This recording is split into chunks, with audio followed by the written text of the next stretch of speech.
Hey guys, for today's video, I'm going to show you how to do a password recovery on a Cisco router. This router that you can see right here is a 2621XM. Previously, I used it for experimenting stuff and lab configuration, but right now I don't remember what was the password. And I decided to make a video and show you how to do that, how to do a password recovery. You can see it's unplugged. The power button, it's currently turned off, the auxiliary port, the console port that we mainly use to configure the router out of the box, and the network interfaces. Let's connect the power cable to the power supply. This router has only one power supply. It's a small office, home office, so it doesn't need a redundant power unit. And let's connect the console cable to the router. This one that I'm using has actually a USB port on the end of the cable, so it makes my life a bit easier when I'm trying to connect it to a laptop that doesn't have a serial port. The alternative, the cable that usually comes from Cisco, is this one that has RJ45 on one end, and let's see if the camera can pick it up, and RS232 on other end, which makes this converter a must-have when you're trying to use the original cable that comes from Cisco out of the box.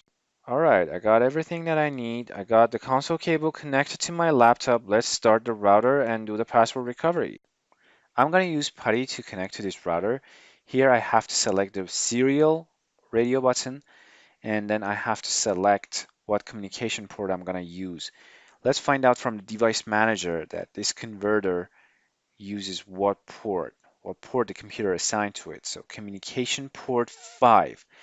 Just so you know, I don't have a break button on this laptop.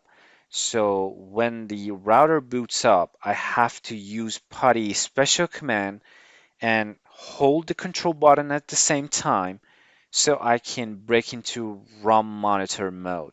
Let's do that once, twice, maybe 3 or 4 times, making sure that the router picks it up.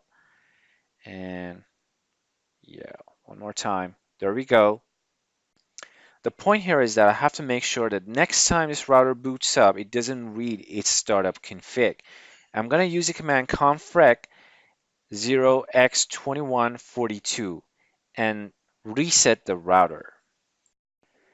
Since this is a very old router, it takes a long time for it to boot up, so a bit of fast forwarding, and there we go. It asks for configuration as if it's the first time we are configuring this router. I say no, and there we go.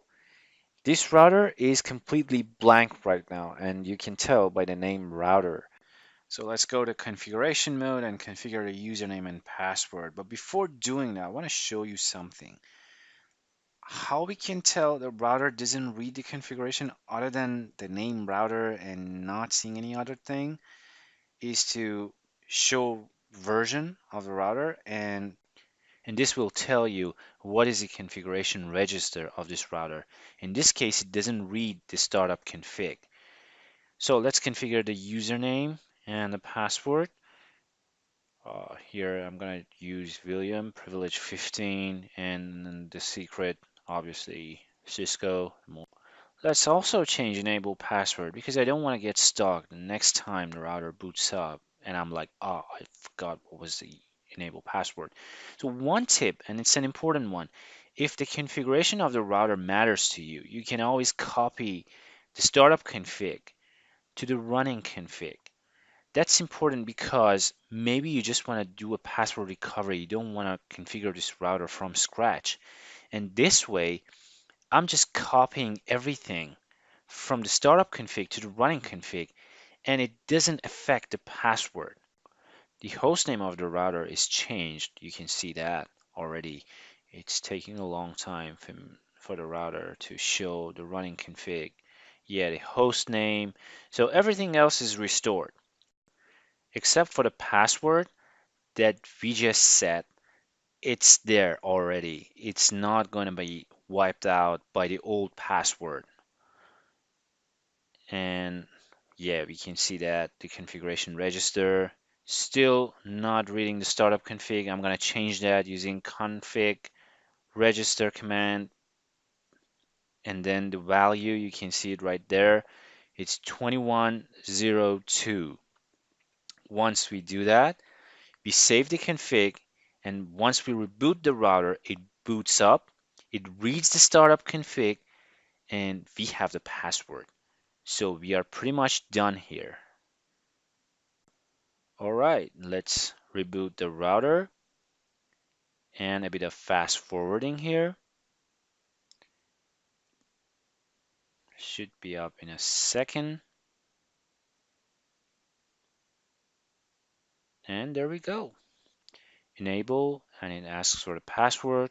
Obviously, password is Cisco, and that's it. Hopefully this video has been useful. If it was, give it a thumbs up. And if you're not a subscriber, please consider subscribing.